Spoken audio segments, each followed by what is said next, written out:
বিসমিল্লাহির রহমানির রহিম। আজকের আলোচনা মহানবী সাল্লাল্লাহু আলাইহি ওয়াসাল্লাম এবং এক কুস্তিগিরের গল্প নিয়ে। এই গল্পটি যেমন শিক্ষণীয় তেমনি উপভোগ্যেরও। রাসূল সাল্লাল্লাহু আলাইহি ওয়াসাল্লাম তখন প্রায় 50 বছর বয়সী। 10 বছর ধরে তিনি ইসলামের প্রচার করেছেন। তাকে চরম বিরোধিতা, নির্যাতন ও নানা রকম কষ্টের মুখোমুখি হতে হচ্ছিল।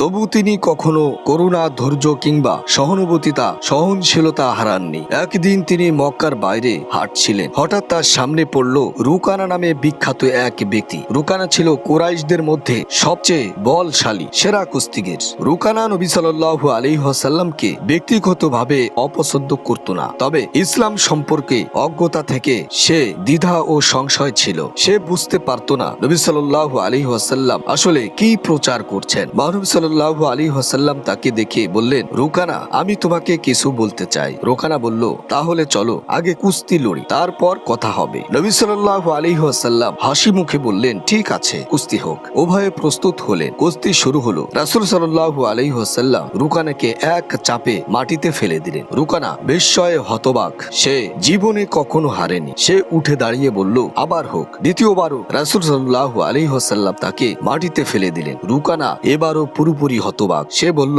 আবার হোক। রাসূল সাল্লাল্লাহু আলাইহি ওয়াসাল্লাম তৃতীয়বারও তাকে মাটিতে আশ্রয় ফেললেন। রুকানা এবার সত্যি কিং করত বলল, আপনি বুঝতে পারছেন না, আমি জীবনে কখনো হারিনি। কেউ আমাকে মাটিতে ফেলতে পারে, এটা কিভাবে সম্ভব? রাসূল সাল্লাল্লাহু আলাইহি ওয়াসাল্লাম বললেন, তবে শোনো, আমি তোমাকে আরো আশ্চর্যজনক কিছু দেখাবো। একটু দূরে একটি গাছ ছিল। রাসূল সাল্লাল্লাহু আলাইহি ওয়াসাল্লাম সেই গাছকে ডাক দিলেন। গাছটি নিজে থেকেই স্থান পরিবর্তন করে তার কাছে চলে এলো। তিনি গাছকে বললেন, ফিরে যাও। গাছটি আবার ফিরে গেল তার আগের জায়গায়। রুকানা এই অলৌকিক ঘটনা দেখে সঙ্গে সঙ্গে বলে উঠল, আমি সাক্ষ্য দিচ্ছি যে আল্লাহ ছাড়া কোনো ইবাদতযোগ্য নেই এবং আপনি আল্লাহর রাসূল। রাসূল সাল্লাল্লাহু আলাইহি ওয়াসাল্লাম তাকে অভিনন্দন জানিয়ে আবার নিজের পথে রওনা দিলেন। একটি গুরুত্বপূর্ণ শিক্ষা এই ঘটনাটি আমাদের শেখায় রাসূল সাল্লাল্লাহু আলাইহি ওয়াসাল্লাম কিভাবে মানুষের সঙ্গে আচরণ করতেন, কিভাবে ইসলাম প্রচার করতেন। তিনি ছিলেন এই পৃথিবীর সবচেয়ে বরকতময় মানুষ,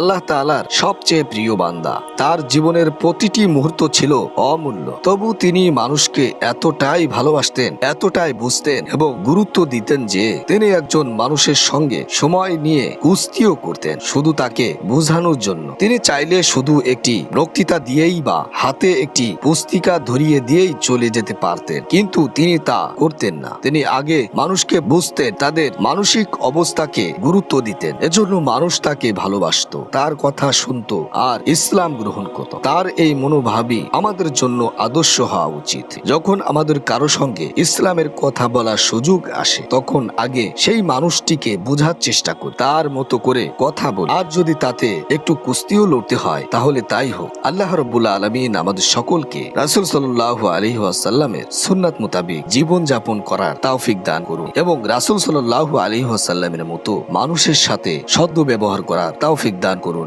আমিন।